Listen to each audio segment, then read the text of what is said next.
네, 먹을거리 물가, 경제부 서영민 기자와 조금 더 들여다보겠습니다. 서 기자, 먼저 정부가 이렇게 직접 나서는 이유부터 좀 볼까요?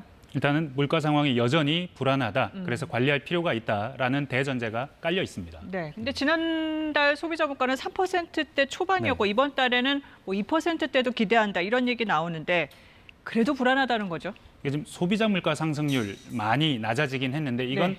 에너지 가격, 국제 에너지 가격이 좀 떨어져서고 이 효과가 끝나면은 당국은 다시 물가가 오를 수 있다라고 보고 있는 건데 네. 그 외 근원 물가, 그러니까 농산물, 석유류 같은 것들을 제외한 물가는 여전히 4%대 올라 있는 상태고 네. 그리고 그렇게 잘 떨어지지도 않는 상황입니다. 네. 그런데 한국은행이 전망하기에 이 근원 물가가 앞으로는 더 오를 수 있는 가능성이 크다는 겁니다.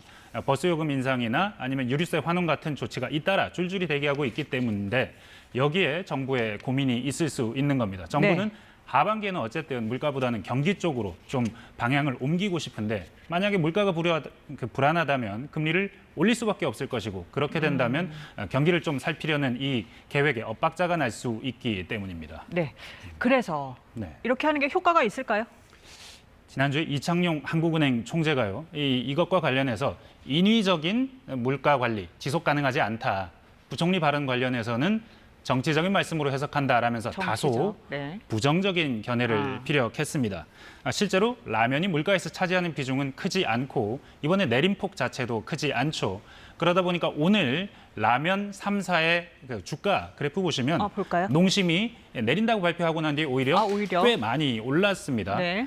시장 입장에서는 가격이나 폭이나 품목수를 볼 때는 기업이 충분히 감당할 수 있을 것 같다. 불확실성 해소로 해석한 거거든요. 네. 다만 라면은 서민 음식이죠. 그렇다 보니까 상징성이 커서 정부가 서민 물가 잡으려고 노력하는구나라는 정치적인 효과 기대할 수 있고 또 다른 업종 기업들도 이제는 가격 올릴 때 정부 눈치 보지 않겠습니까? 그런 심리적인 억제 효과도 있을 수는 있습니다. 네, 지금 뭐 눈치 얘기했지만 정부가 이렇게 일일이 개입하는 게 좀 곤혹스럽다. 또는 과하다 이런 지적도 좀 있죠. 사실 이번 사태 보면 라면으로 시작해서 밀가루 가격으로 갔다가 이제 다시 또 빵이나 과자로까지도 확산되는 분위기인데 그럼 이제 다음 타자는 누구냐? 우유냐 아니면 술이냐 이런 얘기가 나오고 있습니다. 시장이 불안해한다는 건데 살펴보셨듯 실질적인 효과 자체는 그렇게 크지 않은데 시장에 혼란을 부추길 수 있는 정부 정책이 아니냐 하는 불만도 분명히 있습니다. 네, 여기서 정리하죠. 서영민 기자 잘 들었습니다. 안녕하세요. 이소정입니다. 대한민국에서 가장 정확하고 빠른 뉴스는 KBS 뉴스 채널을 구독하면 만날 수 있습니다. 뉴스 제보는 언제 어디서든 카카오톡이나 KBS 앱으로 간단히 할 수 있습니다. 시청자와 함께 KBS 뉴스를 만들어갑니다. 감사합니다.